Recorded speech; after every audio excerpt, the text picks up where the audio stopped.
Breaking చూస్తూ ఉన్నాము. మామ కోడలి బంధం అంటే తండ్రి కూతుళ్ళ బంధం లాంటిది. ఆమె పట్ల మామ బాధ్యతగా ఉండాలి. కానీ ఒక మామ కూతుర్ని కామంతో చూశాడు. ఇదంతా కూడా ఎవరి గురించో కాదు, సాక్షాత్తు భద్రాచలం ఆలయం ప్రధాన అర్చకుడి గురించే మాట్లాడుకుంటున్నాం. పవిత్ర దేవాలయంలో స్వామివారిని నిత్యం పూజించే సీతారామానుజాచార్యులు ఇలాంటి పనులు చేయడం ప్రస్తుతం కలకలం రేపుతోంది.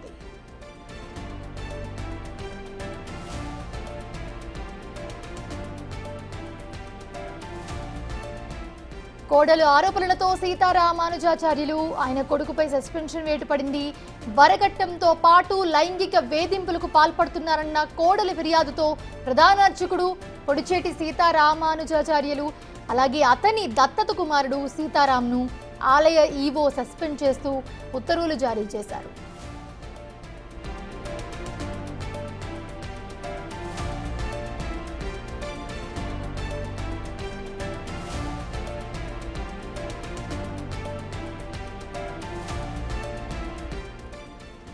సీతారామానుజాచార్యుల వారికి కొడుకులు లేకపోవడంతో సీతారాంను కొన్నేళ్ల క్రితం దత్తత తీసుకున్నారు.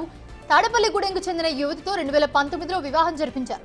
పెళ్లైన కొన్నాళ్ళ నుంచి ఆమెకు వరకట్న వేధింపులు స్టార్ట్ అయ్యాయి. దీంతో కోడలు మామ సీతారామానుజాచార్యులు తరచు కూడా వేధిస్తున్నారంటూ తాడేపల్లిగూడెం పోలీస్ స్టేషన్లో కోడలు ఫిర్యాదు చేసింది. తన శరీరాన్ని అసభ్యంగా తాకేవాడని, ఇబ్బందులు పెట్టేవాడని తీవ్ర ఆరోపణలు చేసింది. భర్త అలాగే అత్తమామలు, ఆడబడుచులు అదనపు కట్నం కోసం వేధించేవారని ఫిర్యాదులో పేర్కొంది. ఈ కేసులో సీతారామానుజాచార్యులు సహా 8 మందిపై కేసు నమోదైంది. పలు సెక్షన్ల కింద పోలీసులు కేసు నమోదు చేశారు. 10 లక్షలు తీసుకురావాలని, లేకుంటే భర్తకు వేరే పెళ్లి చేస్తామని కొట్టి బెదిరించేవారని బాధితురాలు ఫిర్యాదులో పేర్కొంది.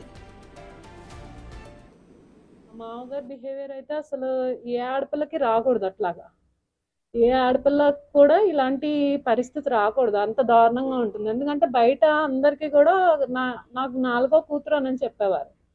లోపలికి వచ్చేమో నన్ను నమ్ముకో అని చెప్పేవారు అనమాట.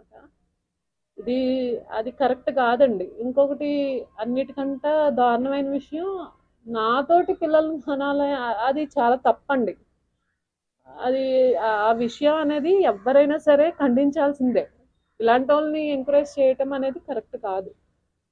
స్వామివారు మరి ఇప్పుడు ఎందుకు బయటపడ్డారో నాకు తెలీదు. ఇన్నాళ్ళు నేను లాస్ట్ మంత్ ఫైల్ చేశానండి. అంటే ఇంత అవ్వాలని కాదు, మా వారు ఆయన వచ్చి నన్ను తీసుకెళ్ళాలి, మంచిగా మేమిద్దరం హ్యాపీగా ఉండాలనే తోటి నేను కేసు పెట్టాను.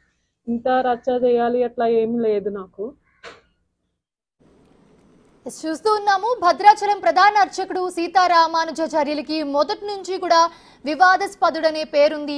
9 ఏళ్ల క్రితం చూసుకుంటే ఆలయంలో ఆభరణాలు మాయమై ప్రత్యక్షమైన ఘటనలు, శాఖాపరమైన చర్యలు ఎదుర్కొన్నారు. ఇటీవల ఒక ప్రైవేట్ సంస్థ నిర్వహించిన ఖగోళ యాత్రలో కూడా పాల్గొని దేవాదాయ శాఖ, దేవస్థానం మార్గదర్శకాలు ఉల్లంఘించారని తీవ్ర విమర్శలు ఎదుర్కొన్నారు.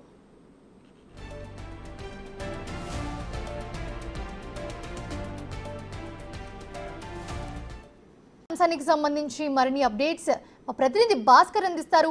భాస్కర్, భద్రాచలం శ్రీ సీతారామచంద్ర స్వామి దేవస్థానంలో ప్రధాన పూజారి గారు విధులు తీసుకున్నటువంటి పొడిచేటి సీతారామ మొత్తం ఒక్కసారిగా సంబంధం జరుపుకోవడానికి చేరుంది. ఫలితంగా చూసుకుంటే మాత్రం ఇప్పటి వరకు కూడా వ్యవహార శైలిపై కూడా ఒకసారి 2 సార్లు ఈవో కూడా మందలించిన దాఖలాలు ఉన్నాయి. ఆ విధంగా మాత్రం తన కోడలపై ఖండించినటువంటి ఈ సీతారామానుజాచార్యులు తనకైతే మాత్రం వివాదాలతో కేంద్ర బిందువుని చెప్పుకోవచ్చు అని వ్యవహార శైలి. ఫలితంగానే గత కొన్ని రోజుల నుంచి కూడా తన సొంత కొడుకుతో పాటుగా కోడల మధ్య వివాదాల ఘటన జరుగుతున్న నేపథ్యంలో కనీసం కోడల్లో జీవితం నాశనం అయిపోతుందనే ఆలోచన, కొడుకు జీవితం నాశనం అట్లా దుఃఖపెట్టిన ఆలోచన లేకపోకుండా ఉండడమే కాకుండా చివరికి తనపై ఖండించి తనతో కుమారుని కనాలి, నాకు నాటి రూపమే రావాలంటూ తన యొక్క వక్ర బుద్ధిని తన యొక్క మనసులను మార్చిన కోడలపై చెప్పడంతో ఆ ఒక్కసారిగా సంగతినిపై నేపథ్యంలో పలుమార్లు ఇదే విషయంపై భర్తతో కూడా చర్చించినా గానీ కనీసం భర్త కూడా ఏమైనా పొజిషన్ ఉండడంతో కూడా ఎవరు చెప్పుకోలేని అర్థం కాక చివరకు తన పుట్టినకి వెళ్ళిన తర్వాత అక్కడ అగాత్యానికి పాల్పడింది. ఆత్మహత్యాలు తీసుకున్న ఘటనలో బంధువులు ఏం జరిగిందని వాళ్ళు ఒక్కసారిగా ఆరాధనగా పుట్టుపోయి నిజాలు బయట రావడంతో ఆందోళన వ్యక్తం చేసిన నేపథ్యంలో ఫలితంగా తాడేపల్లిగూడెంలో అక్కడ పోలీస్ స్టేషన్లకు ఫిర్యాదు చేశారు బంధువులు. అక్కడ నుంచి కేసు స్వీకరించినటువంటి పోలీసులు మొత్తానికైతే భద్రాచలం రావడం, భద్రాచలం వచ్చిన తర్వాత సీతారామన్ ఇంటిపై ఒక్కసారిగా వాళ్ళు దర్యాప్తు చేస్తున్న తరుణంలో వాళ్ళ ఇంట్లో లేకుండానే రామానుజాచారి మొత్తానికైతే బయటకు వెళ్ళిన అంటే ముఖం చాటేసుకుంటూ వివిధ ప్రాంతాల్లో తలదర్శన నేపథ్యం అయితే ఉంది. మొత్తానికైతే తన కొడుకు, భార్య, తన సీతారామన్ మొత్తం కూడా ప్రజెంట్ అయితే భద్రాచలం వదిలేసి మరో ప్లేస్ లో తలదాచుకున్నట్టుగా తెలుస్తా ఉంది. మొత్తానికైతే పోలీసులు కూడా దీనిపై కూడా పూర్తి స్థాయిలో కూడా ఎంక్వైరీ చేస్తున్న నేపథ్యంలో మొత్తానికైతే తాను హైదరాబాద్ లో కానీ లేదా ఆంధ్రాలో ఉన్నట్టుగా సమాచారం ఉందని పోలీసులు భావిస్తున్న నేపథ్యంలో ఏకకాలంలో కూడా మొత్తానికైతే 2-3 టీవీలు పనిచేస్తూ ఆయన కోసం అన్వేషిస్తున్న నేపథ్యం అయితే ఉన్నది. ఇప్పటికే దేవస్థానం ఈవో రమాదేవి శెట్టి కూడా అతను రామానుజాచార్యులతో పాటు ఆయన కుమారును కూడా విధుల నుంచి సస్పెండ్ చేసినట్టు కూడా తాజాగా వెల్లడించిన నేపథ్యం అవుతుంది.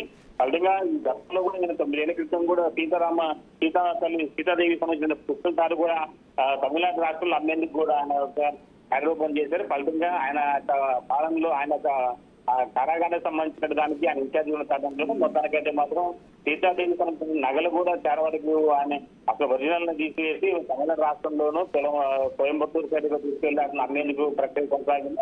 అప్పట్లో కూడా విద్యార్థి సీతారామన్ ఫలితంగా చూసుకుంటే మాత్రం ఈయన ఇటీవల కాలంలో ఉత్సవ విగ్రహాలతో ఇతర దేశాలకు వెళ్లి కూడా ఈయన ఒక ప్రత్యేక పెళ్లిలు జరిపిస్తూ ప్రభుత్వం నిర్వహించిన నేపథ్యం కూడా ఉంది. టోటల్గా రామానుజాచార్యుల యొక్క వ్యవహార శైలిపై అప్పట్లో ప్రధాన అర్చకులు కావచ్చు, మిగతా ఆలయ పండితులు సంబంధించిన వర్గ విభేదాలు కూడా తారస్థాయిలో జరుపుకునే నేపథ్యం అయితే ఉంది. కానీ మొత్తానికైతే మాత్రం ఇలాంటి ఘటనలకు సంబంధించి తన యొక్క కుమారుడి భార్యపై కన్నేయడంతో ఒక్కసారిగా దేవాలయకు మత్స్య భార్య ఇలా ఉండడంతో ఆలయ ఈవో మొత్తానికైతే తను సస్పెండ్ చేసిన ఉత్తర్వులు నేపథ్యం ఉంది పరిస్థితిలో.